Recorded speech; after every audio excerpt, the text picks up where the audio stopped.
नमस्कार, आप देख रहे हैं के न्यूज। मैं हूं आपके साथ सोनी चौहान। जनहित में आपका स्वागत है। एक बार फिर से कानून व्यवस्था को लेकर सवाल। उत्तर प्रदेश की कानून व्यवस्था एक बार फिर से सवालों के घेरे में है। पुलिस का खौफ अपराधियों से खत्म होता नजर नहीं आ रहा है। जिम्मेदार भी सोए हुए हैं। शायद यही वजह है कि अपराधी वारदात पर वारदात को अंजाम देते जा रहे हैं और जिम्मेदारों के कानों में जूं तक नहीं रेंग रही। ताजा मामला अभी देवरिया जिले से सामने आ रहा है। फतेहपुर गांव का है। जमीनी विवाद इतना ज्यादा बढ़ गया कि 35 मिनट में 6 हत्याएं हो गईं। 6 हत्याओं को अंजाम दे दिया गया। फिलहाल गांव में तनाव का माहौल है। दूसरा मामला गोंडा से सामने आ रहा है, जहां भू माफियाओं ने जमकर धमाकेदार तरीके से बुजुर्ग विधवा और जबरन बैनामा करा लिया, यानी कि उसकी जमीन का बैनामा कराया। पीड़ित बेटे के साथ अधिकारियों के चक्कर काट रही है, न्याय की आस में बैठी है, लेकिन इंसाफ की कोई उम्मीद नजर नहीं आ रही। लेकिन कोई भी उसकी आवाज सुनने को तैयार नहीं है। तीसरे मामले का अगर जिक्र करें तो सीतापुर से सामने आ रहा है, जहां बेखौफ दबंग ने युवती से छेड़छाड़ की।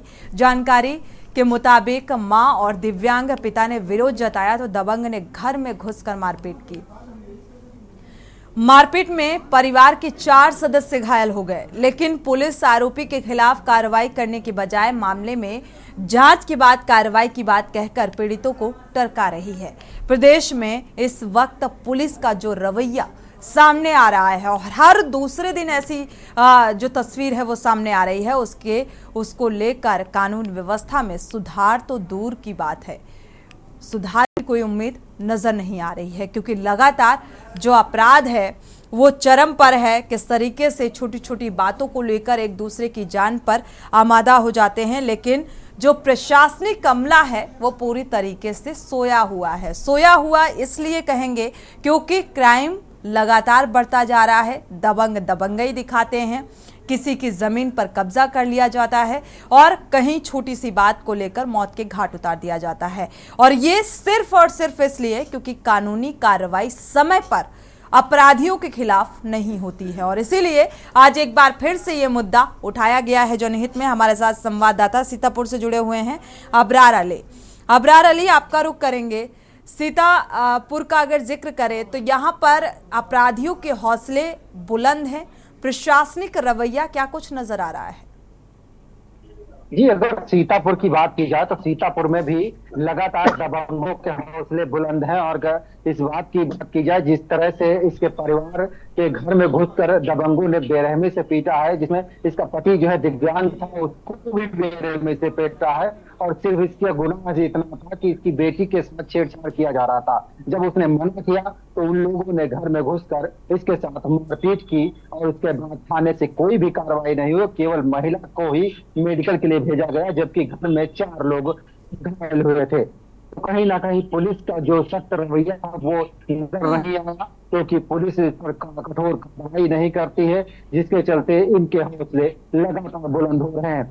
क्योंकि अगर इसके बाद भी अगर हम इसके अलावा और उनके घटनाओं की बात करें तो आज ही एक व्यक्ति को गोली मार दी गई, सुबह वो काम करने जा रहा था। इसके अलावा अगर दूसरे थाने से बात की जाए, मिश्रिक थाना क्षेत्र का मामला है, जहां पर एक छात्रा स्कूल जाते समय उसके साथ छेड़छाड़ की जा रही है। वो 15 दिनों से पुलिस अधीक्षक के कार्यालय के चक्कर लगा रही है, लेकिन उसके बावजूद भी उसकी रिपोर्ट तक दर्ज नहीं की जा रही है। तो कहीं ना कहीं जो महिला है या पुरुष कोई भी हो, लेकिन दबंगों के हौसले इतने बुलंद है कि खुलेआम घटना को अंजाम दे रहे हैं। जी बिल्कुल अबरार, ये जो मामले सामने आ रहे हैं ये बताने के लिए काफी है कि कानून व्यवस्था किस तरीके से कायम है और किस तरीके से जो जिम्मेदार हैं वो आंख बंद करके बैठे हुए हैं। अबरार, यहाँ पर सवाल ये उठता है कि जो पीड़ित है, जो पीड़ित परिवार है, उसकी क्या कुछ प्रतिक्रिया, क्योंकि लगातार कार्रवाई की मांग की जा रही है इनकी तरफ से, और अनदेखी क्यों प्रशासनिक आला अधिकारी जिम्मेदार अपनी जिम्मेदारी को समझने को तैयार नहीं है? आखिर क्यों ऐसा?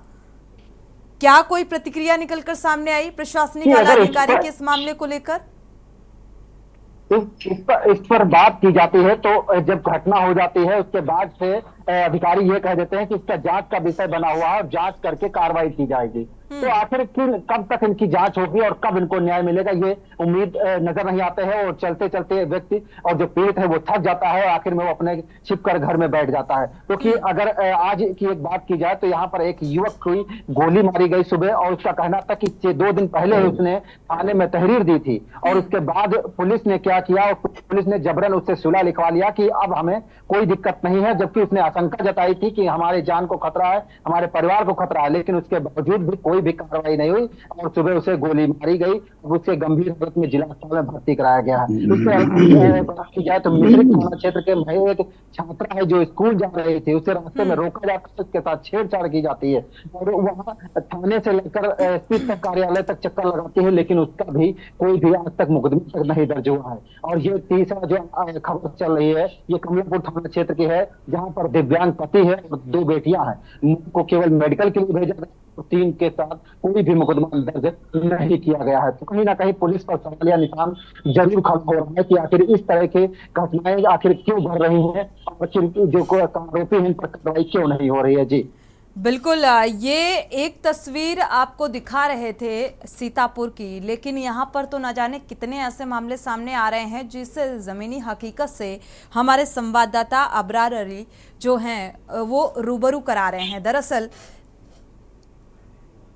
आपको बता दें कि ये यूपी पुलिस के रवैये का नतीजा है, क्योंकि यहाँ पर ये कहा जा सकता है इन घटनाओं को देखकर कि पुलिस का इकबाल बुलंद नहीं है। यहाँ पर अपराधियों का इकबाल जो है वो इतना बुलंद हो चुका है कि वो बेखौफ अंदाज में किसी भी घटना को अंजाम देने से नहीं चूकते और लगातार ऐसी घटनाएं बढ़ती जा रही हैं। कहीं छेड़छाड़, अपहरण, रेप, हत्या जैसे मामलों में इजाफा देखने को मिल रहा है और बार बार ये घटनाएं कानून व्यवस्था को लेकर सवाल उठाती हैं। क्यों आखिर खाकी पूरी तरीके से नाकाम नजर आ रही है? क्यों बार बार सीएम योगी आदित्यनाथ को फटकार लगानी पड़ती है, हिदायत देनी पड़ती है, नाराजगी जतानी पड़ती है कि जिम्मेदारों अपनी जिम्मेदारी को जरा समझिए, लेकिन इसके बावजूद भी इनको शर्म नहीं आती है। हमारे साथ आईपीएस अधिकारी ज्ञान चौधरी जी भी जुड़ चुके हैं। स्वागत है आपका इस चर्चा में शामिल होने के लिए। अवधेश यादव जी सपा प्रवक्ता जुड़े हुए हैं, आपका भी बहुत बहुत स्वागत है इस चर्चा में शामिल होने के लिए।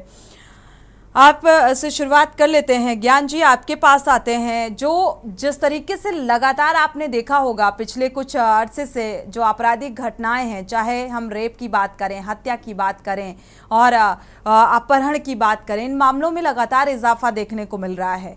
आखिर क्या वजह मानते हैं, क्यों खाकी इतना ज़्यादा कमज़ोर अपने आप को महसूस कर रही है, या वाकई वो अपनी जिम्मेदारी नहीं उठाना चाहती है और अपराध पर अंकुश नहीं लगाना चाहती है? मैडम, पहली बात तो मेरा नाम ज्ञान प्रकाश चतुर्वेदी है जी, और माफ कीजिएगा ज्ञान प्रकाश जी। जी, आपकी बात का मैं जवाब दे रहा हूँ। देखिए, पुलिस को आप ये नहीं कह सकते पुलिस फेल हो गई है।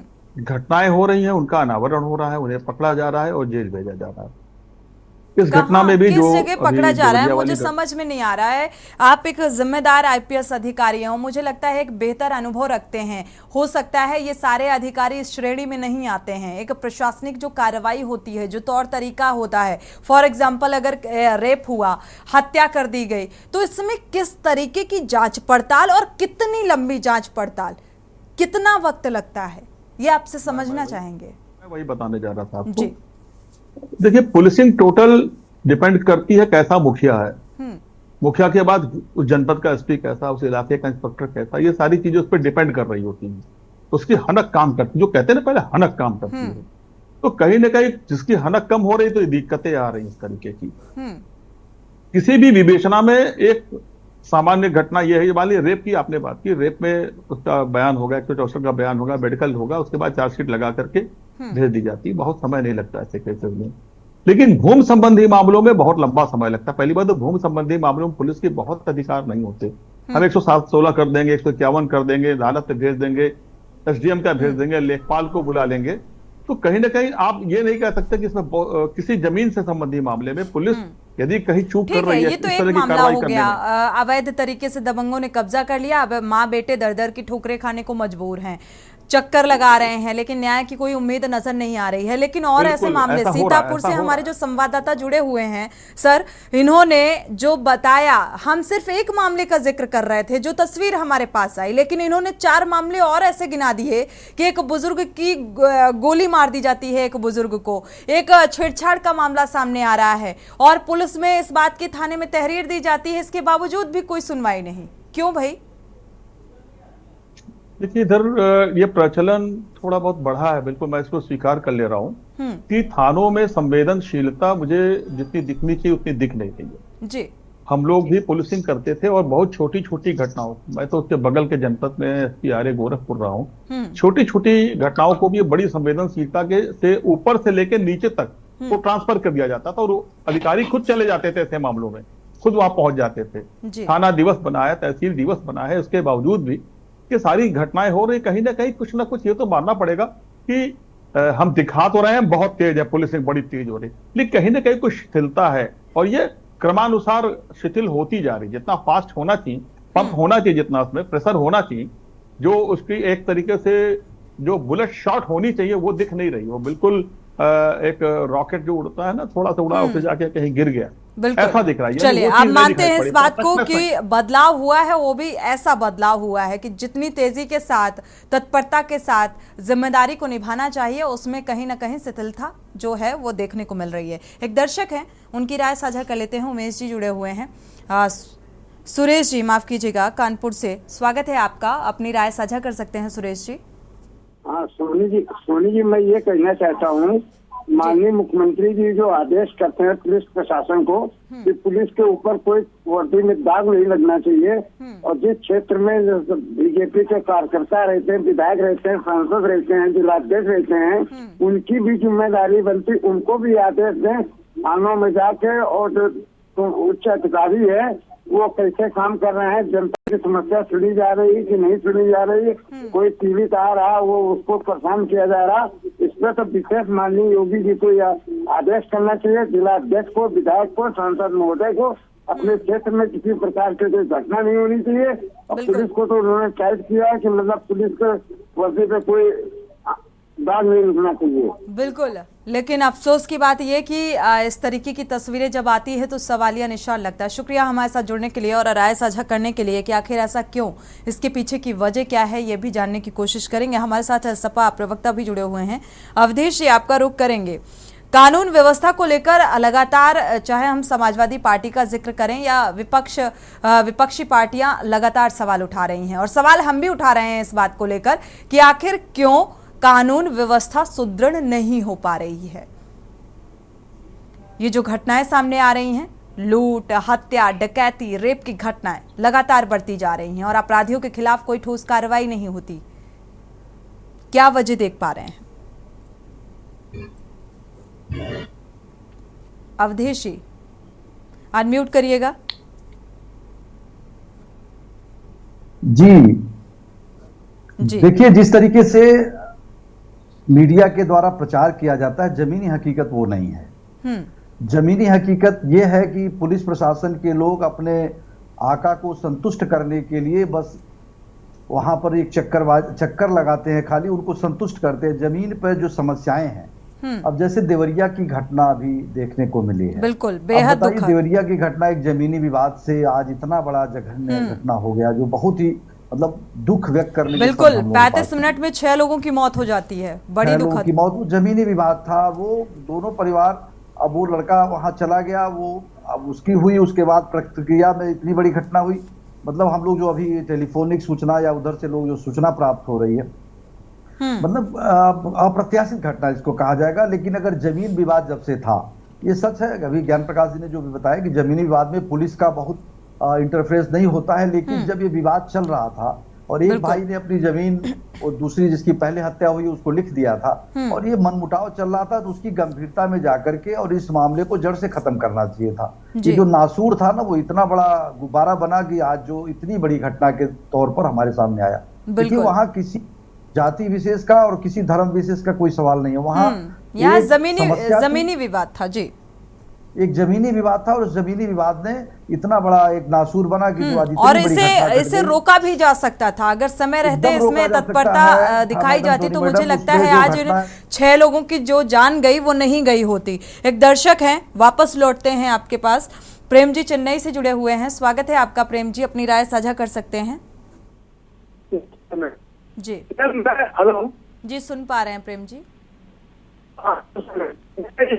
मैम देखिए, देश प्रदेश का मुखिया सरकार उनको जो फटकार लगा रहा है यहाँ अपराध और भ्रष्टाचार न बढ़े, और एक तरफ देखिए हमारे देश का मुखिया राजस्थान सरकार को फटकार लगा रहा है कि ये एक नंबर पे आके आ रही है। ये क्या हो रहा है मैम? एक सीएम प्रदेश का मुखिया वहाँ फटकार लगा रहा है वो नीचे अधिकारियों को, और वहाँ पे वो सरकार को, देश का मुखिया सरकार को, राजस्थान सरकार को फटकार लगा रहा है। मतलब दोष किसका है, सरकार चलाने वाले का या पुलिस का? बिल्कुल, और किसका इसके दोष बाद है? भी फटकार का असर होता नजर नहीं आ रहा है, ये और शर्मसार कर देने वाली बात है। शुक्रिया हमारे साथ जुड़ने के लिए और राय साझा करने के लिए। अगले दर्शक जलीस खान जुड़े हुए हैं, स्वागत है आपका, अपनी राय साझा कर सकते हैं जलीस जी।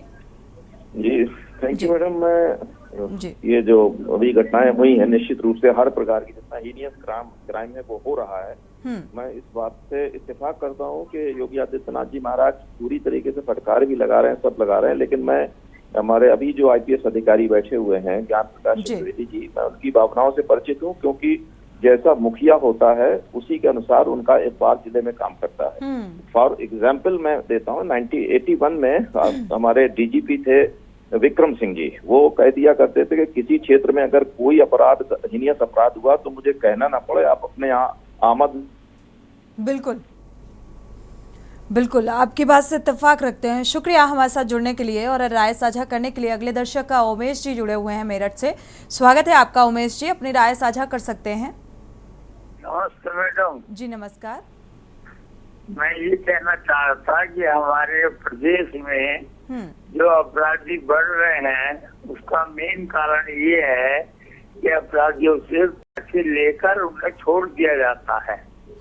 इसकी वजह से उन्हें सजा नहीं मिलती है और कोई इस तरफ ध्यान नहीं दे रहा है।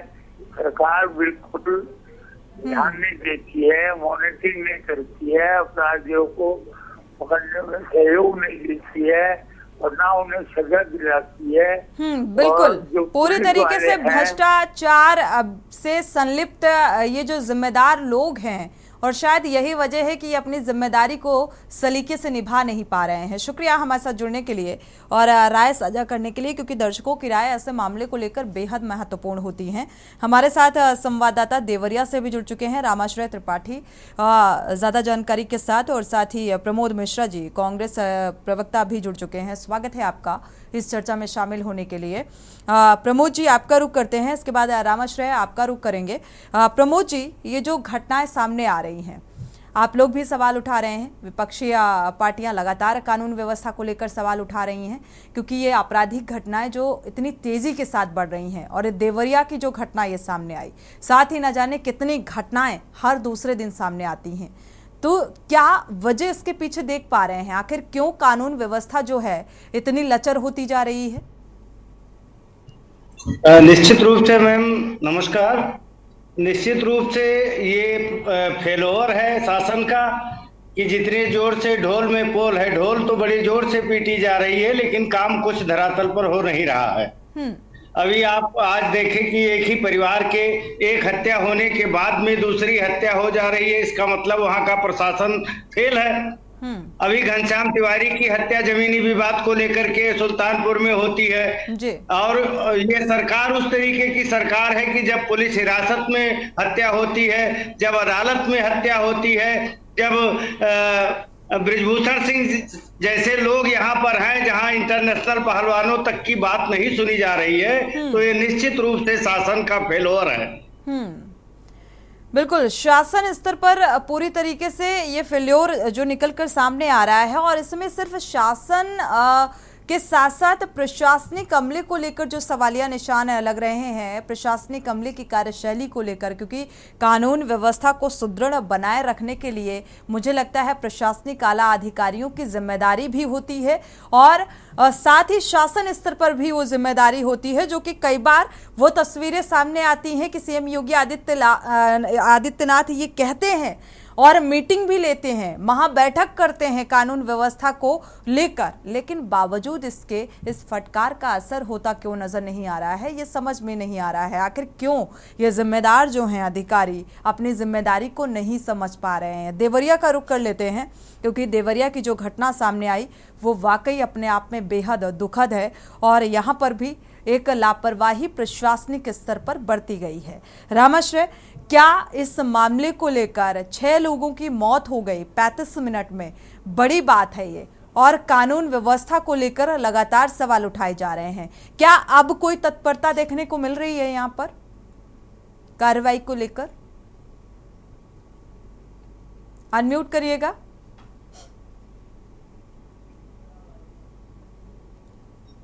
रामाश्रय, आपकी आवाज नहीं मिल पा रही है, अनम्यूट करिएगा। तब तक एक दर्शक जुड़े हुए हैं, उनकी राय साझा कर लेते हैं। गिरीश शुक्ला जी जुड़े हुए हैं। गिरीश जी, स्वागत है आपका, अपनी राय साझा कर सकते हैं। मैं कहना चाहता हूँ, दिल्ली में जैसे ही भाजपा की गवर्नमेंट बनी थी पहली वाली जी, उसी समय गुंडे बदमाशों ने जगह जगह शहर में, गाँवों में, सब जगह पर मीटिंग करी, जगह जगह ग्रुप बना करके। ये क्या बनाया कि अब अगर जिंदा रहना है तो आरएसएस की सदस्यता ले लो। तो आरएसएस के बहुत बड़े पैमाने पर बदमाशों ने सदस्यता ली और ये जो बीजेपी है इसके दो मुखौटे हैं। इनके ऑफिसों में स्टिकर बांटा जाता है, जो गाड़ी में चिपका लो तो तुम्हारी गाड़ी के रास्ते में कहीं तलाशी नहीं होगी। इस प्रकार 5, 7, 8, 9 वर्षों में बदमाशों और तस्करों ने अपनी जड़ें खूब गहरी जमा रखी हैं और वो मेंबर आरएसएस के हैं, जिसके कारण उन पर कोई कार्रवाई नहीं होती। इनके शासन की दुमुही नीति है, ये अंदर से पुलिस को कह रखा है कि हमारे आदमियों पे कोई कार्रवाई न करना।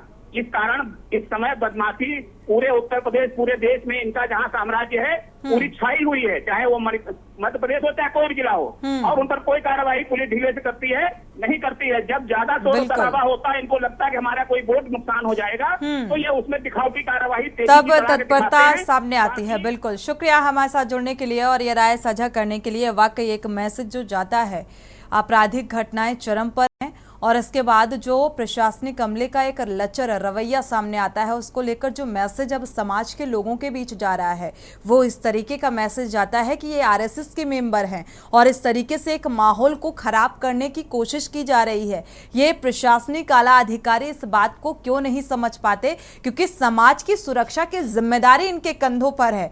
बावजूद इसके बार बार ऐसी तस्वीरें सामने आती है, तो कैसे सुदृढ़ होगी कानून व्यवस्था? क्यों अपनी जिम्मेदारी को ये नहीं समझने को तैयार हैं?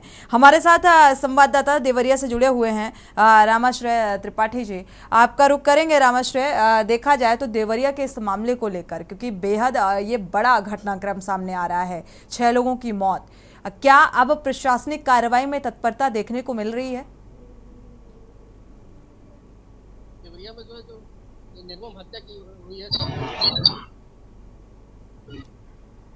रामाश्रय, आपकी आवाज मिल पा रही है?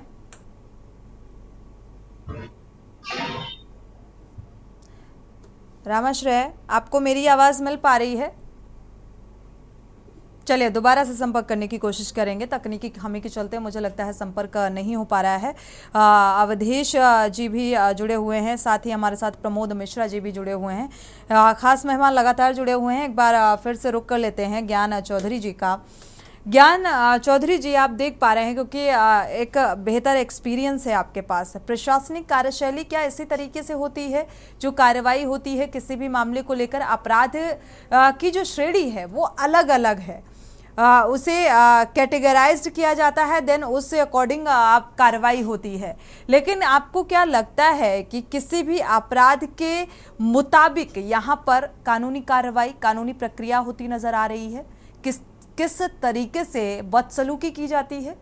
पुलिस कर्मियों के द्वारा भी किस तरीके से बदसलूकी की जाती है? माफी चाहूंगा, मेरा नाम ज्ञान प्रकाश चतुर्वेदी है, आप चौधरी बोल दे रही बार बार। देखिए, पुलिसिंग तो एक मिशन है और इधर मैं 2-3 सालों से महसूस कर रहा हूं कि करंट वाले ऑफिसर्स दिखाई नहीं पड़ रहे, कम है ऐसा नहीं है, मेरे पास गिनती में ऐसा नहीं है, लेकिन जो बाकी करंट दिखना चाहिए, जो पुलिस अफसर्स में, जो हमारे इंस्पेक्टर्स में, जो जवानों में, वो करंट दिख नहीं रहा है। रही बात राजनीतिक हस्तक्षेप की बात, क्या वजह है? राजनीतिक दबाव?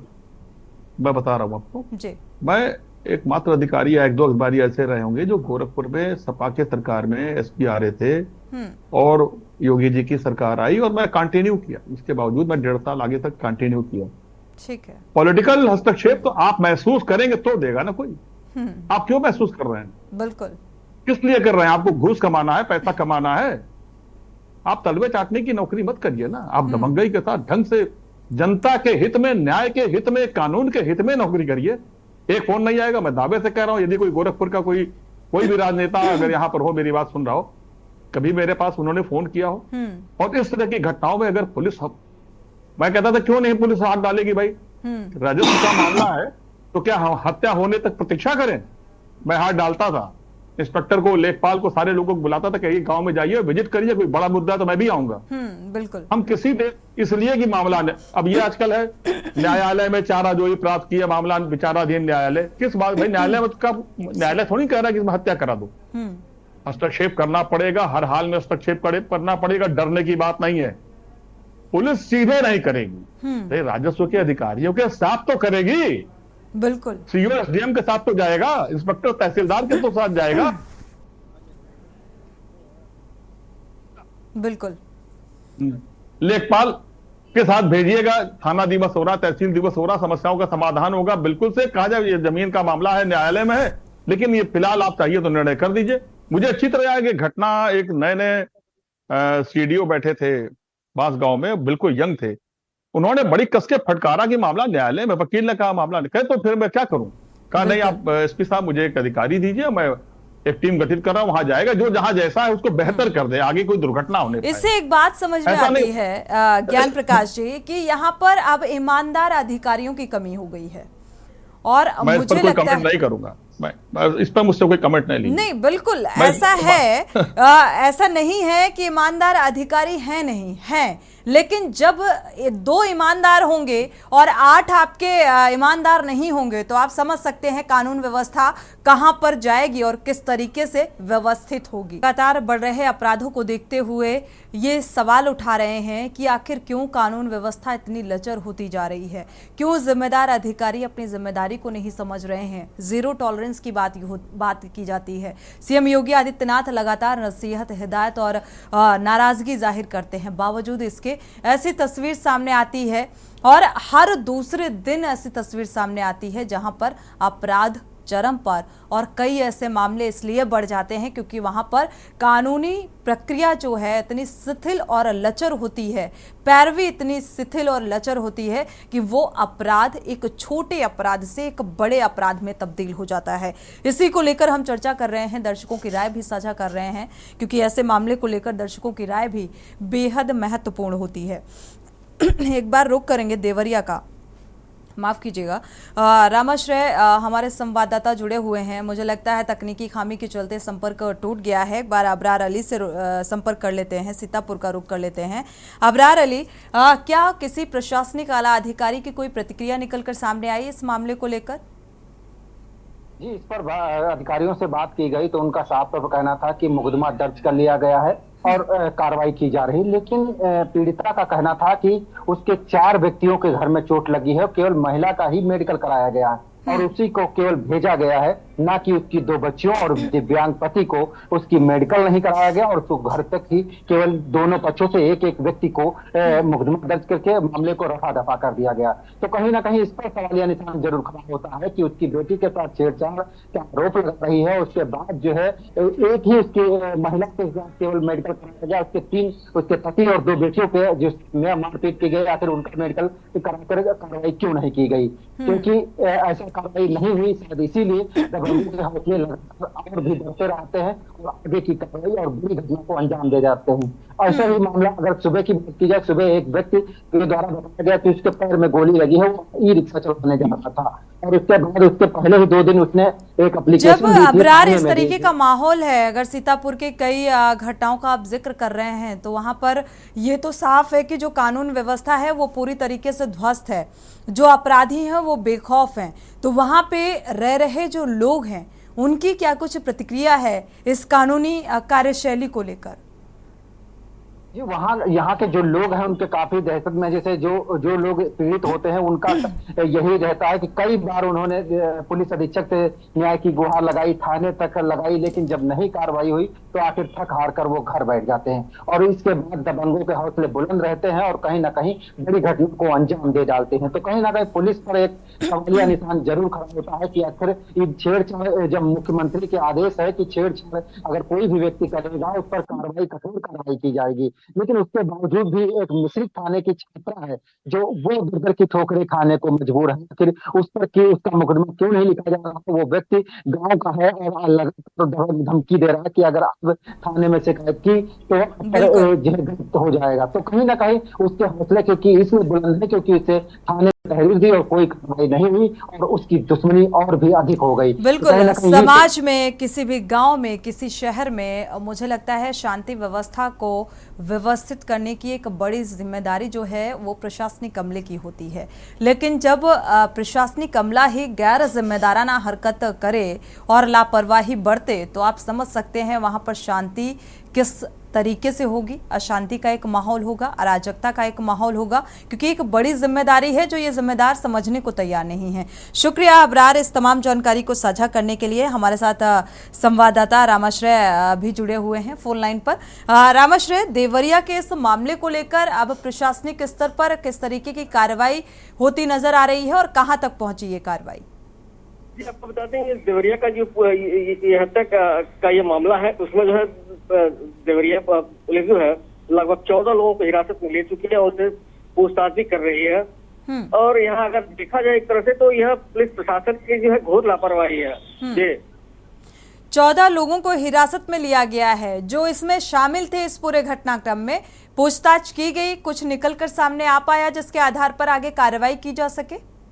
जी, आपको बता दें इस 14 लोगों में अभी भी और भी गिरफ्तारी होनी है ऐसा बताया जा रहा है, लेकिन जो अभी तक जो है जो मुख्य आरोपी है अभी तो सामने जो है पुलिस ने पर इसका पर्दाफाश नहीं किया कि अभी इसमें मुख्य अभियुक्त कौन है। ठीक है, लेकिन अभी भी जो है उसमें जो जांच चल रही है, पुलिस की जांच चल रही है, तो पुलिस जैसे ही जांच पूरी होती है, मामला सामने उजागर होगा उस तरह से आपको बता दिया जाएगा। जी रामेश्वर, जिन 6 लोगों की मौत हुई है इस पूरे घटनाक्रम में, जमीनी विवाद का यह पूरा मामला, तो जो 6 लोगों की मौत हुई है, क्या वहां पर कुछ लोगों ने इस घटनाक्रम को देखा होगा, चश्मदीद भी होंगे जो इस बात को रख रहे होंगे या रख सकते हैं या रखना नहीं चाहते? इस बारे में क्या जानकारी, क्या कुछ निकलकर सामने आ पाया?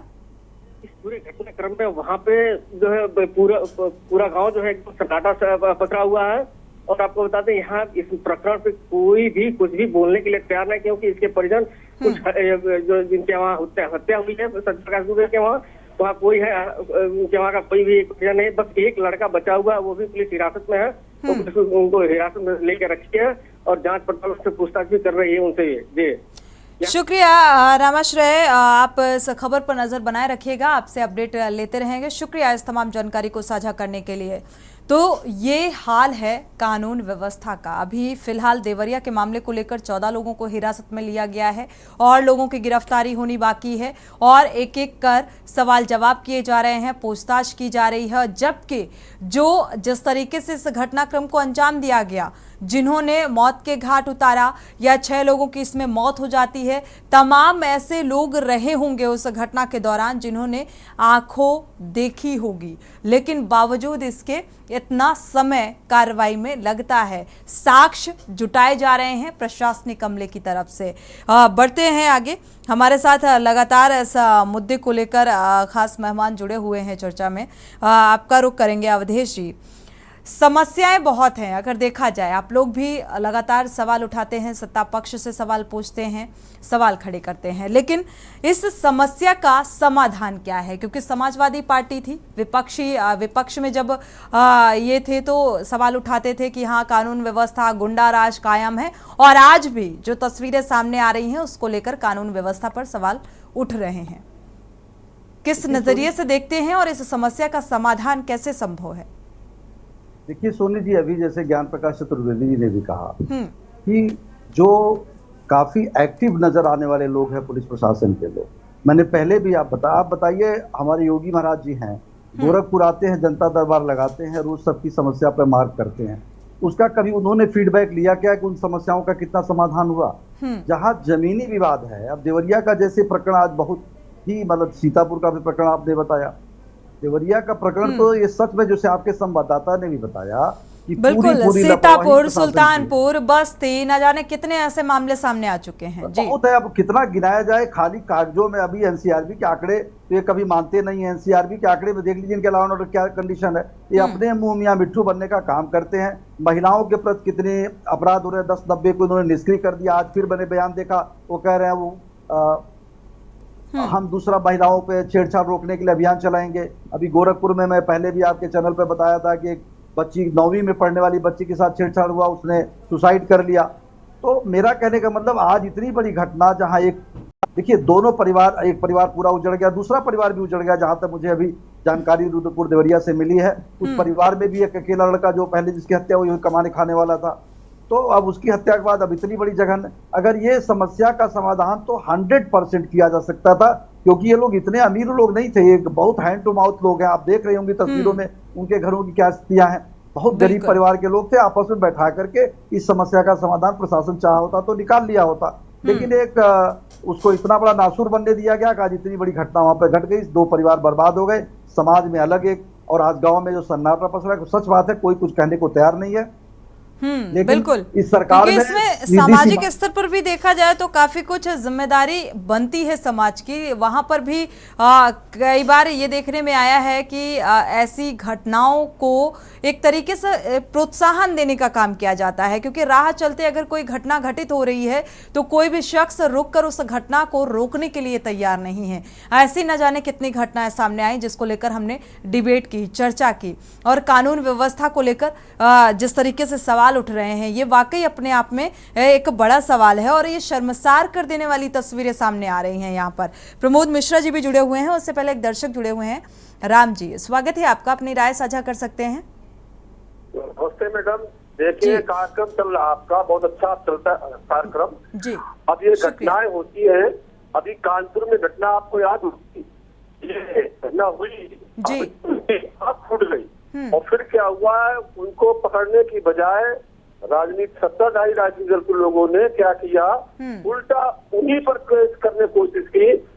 तो जब सभी लोगों ने मिल करके बहुत जब प्रयास किया, तब जाकर FIR हुई और फिर टांग से वो बाकायदे हाजिर हुए पुलिस के सामने। तो जब ये स्थिति रहेगी शासन स्तर की, तो कैसे सुधार होगा? हरदोई में अभी अस्पताल में एक बच्ची के वहीं पर 6 साल लड़की के साथ रेप हो गया और बाद में फिर होता है कि सर ये होगा वो होगा, उससे कुछ नहीं होता है। पहले ही से सख्ती की जाए, अगर कोई गलती करता है पहले ही से सख्ती की जाए, शासन करे, जिससे भविष्य में कोई इसको मतलब कोई अपराध करने की कोशिश ना करे, और साथ ही आम पब्लिक को भी थोड़ा सहयोग करना चाहिए, तभी ये संभव है। इस बात से इत्तेफाक रखते हैं। शुक्रिया हमारे साथ जुड़ने के लिए और ये अहम बात को साझा करने के लिए, बहुत बहुत शुक्रिया आपका। हमारे साथ प्रमोद मिश्रा जी भी जुड़े हुए हैं। प्रमोद जी, जिस तरीके से लगातार ये घटनाएं सामने आ रही हैं और अभी आपने ज्ञान प्रकाश जी की महत्वपूर्ण बातों को सुना भी होगा, तो इससे क्या लगता है, लगातार आपने देखा होगा पिछले कुछ दिनों से फेरबदल भी किए जा रहे हैं, अधिकारियों का ट्रांसफर किया जा रहा है, इधर से उधर किया जा रहा है, ताकि ऐसी अव्यवस्थित यानी कि जो अपराध बढ़ रहे हैं उनमें कमी लाई जा सके। इसके बाद भी ये तस्वीरें सामने आ रही हैं। अनम्यूट कर लीजिएगा।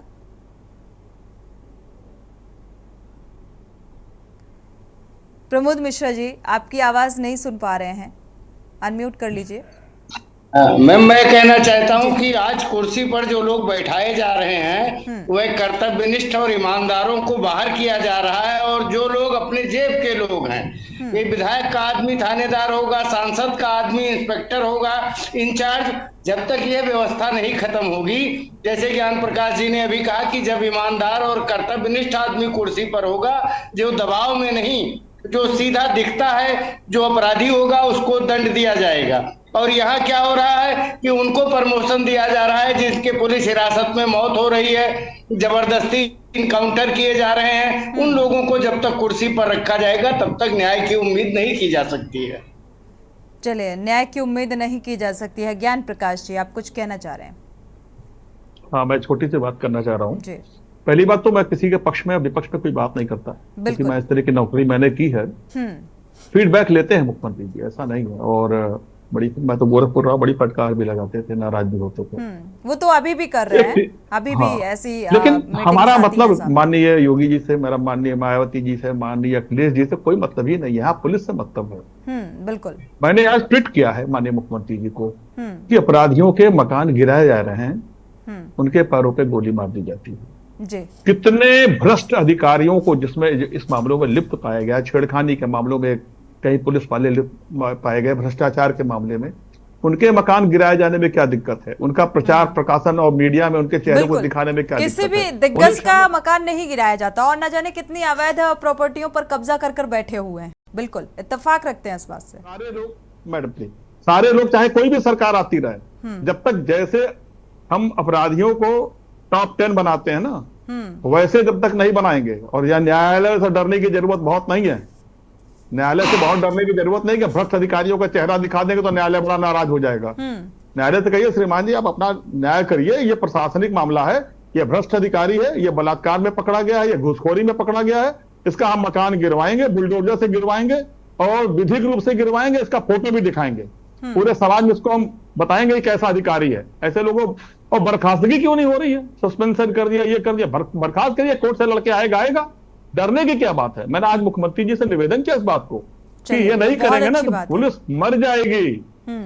सख्त कार्रवाई करिए ऐसे लोगों को चिन्हित करके, तो नहीं करेंगे तो। ज्ञान प्रकाश जी, मुझे लगता है अगर इस तरीके की कार्रवाई होनी शुरू हो जाएगी ना, तो यहाँ पर अभी तो ऑलरेडी इतनी कमी है कि अगर देखा जाए अपराध पर अंकुश लगाने के लिए प्रशासनिक पुलिस कर्मियों की भर्ती निकालनी पड़ जाएगी सत्ताधारियों को, और ये कमी सामने और ज्यादा आ जाएगी, क्योंकि ईमानदार जो अधिकारी हैं पुलिसकर्मी बचेंगे ही नहीं। एक मिनट, मेरे पिताजी जब सीओ थे, पुलिस अफसर थे, वो कहते थे यार एक थाने में सिर्फ 8 सिपाही है और इतनी हनक थी उन सिपाहियों की, इलाके में अपराध नहीं होता था। क्या बात कर रही है? एक पुलिस काफी है, एक ईमानदार आदमी काफी है। आप 50,000 के भ्रष्ट लोगों की भीड़ से बेहतर है कि एक ईमानदार आदमी खड़ा कर दीजिए वहां पे, और सबकी ऐसी तैसी कर देगा। के बराबर है, लेकिन ये करेगा कौन? शासन स्तर पर ये पहल होनी चाहिए। आपने ये पहल की, और भी ऐसे अधिकारी हैं जिनको ये पहल करनी चाहिए, जो ईमानदार ऑफिसर हैं, आईपीएस अधिकारी लोग हैं जो करते हैं, इस तरह की मांग करते हैं। मैं कुछ अधिकारियों को जानता हूं, इस तरह की मांग करते हैं। हमारे चैनल में भी जुड़ते हैं, कुछ हैं जिम्मेदार ऐसे अधिकारी जो अब उनका कार्यकाल खत्म हो चुका है, लेकिन ईमानदारी से उन्होंने काम किया, और ये पहल करनी चाहिए। लेकिन ये करेगा कौन, कैसे होगा? क्योंकि बार बार आप भी देख रहे हैं सीएम योगी आदित्यनाथ आज आपने देखा मुख्यमंत्री जी ने आज कहा है कि यह समीक्षा हमेशा होगी, एडीजी स्तर की होगी। ये होना चाहिए, नहीं होगा तो बड़ा दिक्कत हो जाएगी, बड़ी परेशानी हो जाएगी। ये प्रथा होनी चाहिए, नहीं होगी तो दिक्कत होगी। एडीजी की हो, वाईजी की हो, डीआईजी की हो। दूसरी बात, मैं एक बात और कहना चाहता हूं जी, कि ये मौके पे एसपी साहब क्यों नहीं जा रहे हैं? इसी में क्या कर रहे हैं बैठ पे? सारे अधिकारियों को बताइए हफ्ते में एक दिन आप मौके पे, अब चिन्हित करिए ये मामला बहुत बड़ा है, हम डीएम साहब के साथ जाएंगे। हम लोग करते थे, ऐसा करते थे, वो बता रहे हैं, ये कोई फिल्मी कहानी नहीं बता रहे हैं। गोरखपुर में लोग जाए, या मैं लखनऊ में रहा हूं, कौशाम्बी में रहा हूं, सुल्तान, मैं ऐसा करता था, और उच्चाधिकारियों के निर्देश थे कि करो। एसडीएम के साथ सीओ जाता था, इंस्पेक्टर तहसील, एक चिन्हित कर जाइए, मामला बड़ा, आप वहां जाइए। और ऐसे मामलों से जो है ना, एक तो हमें जनता में पकड़ बनेगी, अन्य समस्याओं का समाधान गांव में मिल जाता था, अन्य समस्याओं की जानकारी मुझे नहीं लगता कि अब संभव है, क्योंकि जिस थाने में, ज्ञान प्रकाश जी आपकी बात से सहमत हूं, क्योंकि आपने ईमानदारी से काम किया, तो आप उस एक्सपीरियंस को साझा कर रहे हैं यहाँ पर कि इस तरीके से होना चाहिए। लेकिन मुझे इसलिए पॉसिबल नहीं लगता है कि जिस थाने में न्याय की उम्मीद से रेप पीड़िता जाती है, न्याय की गुहार लगाती है, वहां पर वो थानेदार ही, वो दारोगा ही उससे अश्लील हरकतें करने लगता है, बात करने लगता है। तो सोचिए जरा, जिनके कंधों पर खुद सुरक्षा की जिम्मेदारी है, वो इस तरीके से अश्लील हरकतें करेंगे तो कैसे इस तरीके से जिम्मेदारी निभा पाएंगे, या कैसे यह अपराध में अंकुश लगेगा? उसे बर्खास्त नहीं किया जाए, उसे जेल भी भेजा जाए ना। जब एक अपराधी लड़की को छेड़ने वाला जेल जाएगा, इनको जेल भेजने में क्या दिक्कत है? मतलब मना है वहां? क्या पुलिस वाला जेल नहीं जाएगा? जेल के बाहर लिखा हुआ है क्या, पुलिस नॉट अलाउड? वहां अपराधी है, इन्होंने अपराध किया, इनको वहां भेज देना चाहिए था कि जाए वहां पर। लेकिन अपराध को एक मिसाल बनेगी ना। बिल्कुल, लेकिन ये कायम कौन करेगा, कौन पहल करेगा इस बात की? हम अपनी जिम्मेदारी को निभा रहे हैं, आप अपनी जिम्मेदारी को निभा रहे हैं, विपक्षी पार्टियां राजनीति कर रही हैं, राजनीतिक रोटियां सेक रही हैं, तो ये पहल कौन करेगा? अवधेश जी, आपको ये पहल करनी चाहिए आगामी चुनाव को देखते हुए। तो निश्चित तौर पर जो भी ज्ञान प्रकाश चतुर्वेदी ने बताया ये सही बात है और ऐसा होना चाहिए, क्योंकि अगर ऐसा नहीं हो समाज में जिस हिसाब से वैमनस्यता फैल रही है और अपराध बढ़ते जा रहे हैं, फिर कोई तो एंड होना चाहिए ना। कैसे होगा इसका? अगर सब लोग ईमानदारी से काम नहीं करेंगे, इस पर जागरूक नहीं होंगे और खाली कागजों में खाना पूर्ति करके तीसरी कर देंगे, तो इससे तो समस्या का समाधान नहीं होने वाला। और आज की डेट में वही हो रहा है, लोग अपनी अपनी बस कागजी खाना पूर्ति करके अपनी पीठ ठोके कुचल दे रहे हैं। ऐसा नहीं, रिजल्ट आना चाहिए। मैं तो कहता हूँ रिजल्ट आज तमाम जमीन के मामलों में तो सोनी जी एकदम से मैं बता रहा हूँ कि पुलिस को बहुत सतर्क रहना चाहिए, बहुत उसकी जिम्मेदारी ले रही। जब लॉ एंड ऑर्डर खराब होगा ना तो सारी जिम्मेदारी पुलिस पे आ जाएगी। बिल्कुल। और उसको खुद एक्टिव होकर के, और थाना दिवस क्यों लगाया गया है, तहसील दिवस क्यों लगाया गया? भाई थाने दिवस में इसी के लिए लगाया गया ना कि वो दोनों पक्ष एक आमने सामने होते हैं और दोनों पक्ष हो करके, क्योंकि ज्ञान प्रकाश जी जब हमारी सरकार थी तो आप रहे यहाँ की कार्यशैली, हम लोगों ने देखा अच्छे अधिकारियों में आपकी गणना रही है और अच्छा काम आपने किया है। निश्चित तौर पर जो कह रहे हैं सही बात कह रहे हैं, और हम लोग भी ये चाहते हैं कि लॉ एंड ऑर्डर मेंटेन करने के लिए हम लोग तो गोरखपुर में है, योगी जी का ये जिला है और यहाँ पर हम लोग पूरा कोऑपरेट प्रशासन का करते हैं कि भाई लॉ एंड ऑर्डर मेंटेन कर रहे हैं, आम जनता को इस राहत मिले।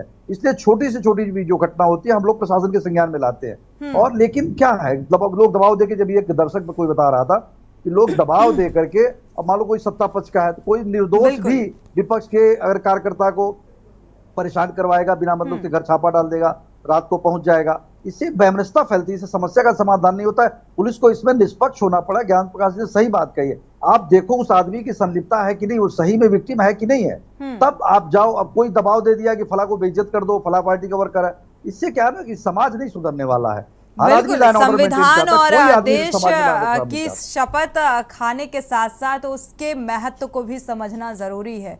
अगर आप जब भर्ती होते हैं तो इस तरीके की कस्में प्रशासनिक अमले की तरफ से खाई जाती हैं, समाज की सुरक्षा की जिम्मेदारी की कसम खाई जाती है कि हम कर्तव्य और निष्ठा के साथ इन कर्तव्यों का निर्वहन करेंगे। इस तरीके के शब्दों का इस्तेमाल किया जाता है और इन शब्दों की अपनी एक गरिमा है जिन्हें मेंटेन करना इस प्रशासनिक और शासन स्तर पर भी एक जिम्मेदारी बन जाती है। प्रमोद मिश्रा जी, क्या आप इस बात को मानते हैं कि राजनीतिक दबाव के चलते आज कानून व्यवस्था का ये रवैया है, कानून व्यवस्था सुदृढ़ नहीं हो पा रही है? निश्चित रूप से अगर राजनीतिक दबाव नहीं होगा तो इतनी मेहनत, इतनी ट्रेनिंग करके जो पुलिस अफसर आता है उसको अपना काम करना चाहिए। अगर वो अपना काम नहीं कर रहा है आज तो निश्चित रूप से उस पर दबाव है और वो दबाव सिर्फ सत्ताधारियों का ही हो सकता है। सत्ताधारी के दबाव में वो कुर्सी पाता है और अब वो जब कुर्सी पर बैठता है तो जिसके दबाव में उसको कुर्सी मिलती है उसके अनुसार काम करना उसकी मजबूरी होती है। अगर वो अपनी योग्यता के बल पर, अपनी प्रशासनिक क्षमता के बल पर कुर्सी पाएगा तो अपनी क्षमता को दिखाएगा, और जब उसको कुर्सी दान में मिलती है, खैरात में मिलती है, किसी के सिफारिश पर मिलती है तो उनके हिसाब से ही वो काम करता है, और यही आज कानून व्यवस्था खराब होने का मुख्य कारण है। बिल्कुल। ज्ञान प्रकाश जी, फाइनल कमेंट आपका ले लेते हैं, क्योंकि ये प्रशासनिक स्तर से जुड़ा हुआ मामला है। हालांकि शासन स्तर की भी छवि इसमें धूमिल होती है, क्योंकि जिस तरीके से कानून व्यवस्था को लेकर लगातार सवाल उठाए जा रहे हैं, आपने देखा होगा चाहे स्वास्थ्य महकमे से जुड़ा हुआ मामला हो, किसी भी क्षेत्र से जुड़ा हुआ मामला हो, आपराधिक मामला है, तो अभी पिछले दिनों एक मामला सामने आया, आपने देखा होगा, कानपुर का था, पार्षद से जुड़ा हुआ।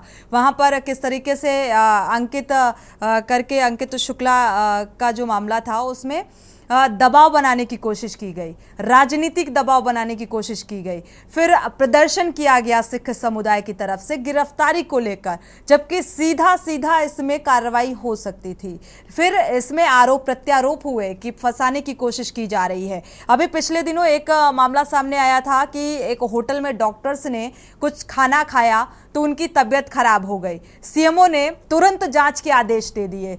अगर नॉर्मली आपने देखा होगा, अगर कोई वाकई आम जनमानस बीमार पड़ता है, इलाज में लापरवाही होती है, यहाँ तक कि उसकी जान चली जाती है, तब सीएमओ का क्या बयान निकलकर सामने आता है कि ऐसे मामले की जांच कराई जाएगी। वो एक्शन तब नजर नहीं आता। ये पार्शियलिटी क्यों, ये भेदभाव क्यों? देखिए, एक बहुत बड़ा ही मनोवैज्ञानिक प्रश्न किया आपने। देखा जाए तो सामाजिक रूप से, और ये हमारे जो ऑफिसर्स हैं, ये सामाजिक सरोकारों से दूर होते जा रहे हैं। इनके कुछ ज्यादा, जो बताया ना, राजनीतिक सरोकार होते जा रहे हैं। इन्हें शर्म नहीं आती। इनके माँ बाप ने इसीलिए पैदा किया इनको। इस राजनीतिक सरोकार, राजनेता का काम है ना राजनीतिक परिवेश के कार्य करना। कंफ्यूजन हो जा रहा है यहाँ पर। सीएमओ को भी कंफ्यूजन हो रहा है, पुलिस वालों को भी कंफ्यूजन हो रहा है, डिस्ट्रिक्ट मजिस्ट्रेट को भी कंफ्यूजन हो जा रहा है। शर्म नहीं आती है? आप लोग कितना मेहनत से, इतना पढ़ लिख करके आते हैं, राजनीतिक सरोकार करके लिए, सामाजिक सरोकार के लिए आए हैं। सामाजिक सरोकारों से दूर हो जा रहे हैं, कब्रों में बैठे हुए हैं।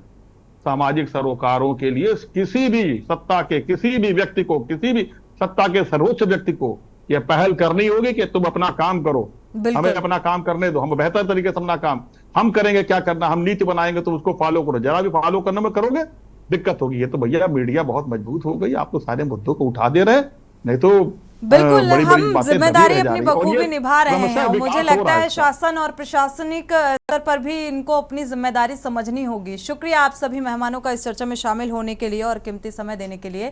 लेकिन कानून व्यवस्था को लेकर जिस तरीके से लगातार सवाल उठाए जा रहे हैं और यहाँ पर प्रशासनिक आला अधिकारियों की जो अनदेखी, लापरवाही नजर आती है, और इससे ये साफ हो जाता है कि ये वाकई राजनीतिक सरोकार है, सामाजिक सरोकार यहाँ पर नजर नहीं आता है। तो इस पर जरूर सत्ता को ध्यान देना चाहिए, क्योंकि सिर्फ नसीहत और हिदायतों से ये प्रशासनिक अमला जो है अपनी जिम्मेदारी को समझने वाला नहीं है। इसी के साथ जनहित में फिलहाल बस इतना ही। आगे खबरों के लिए आप देखते रहिए के न्यूज़ इंडिया।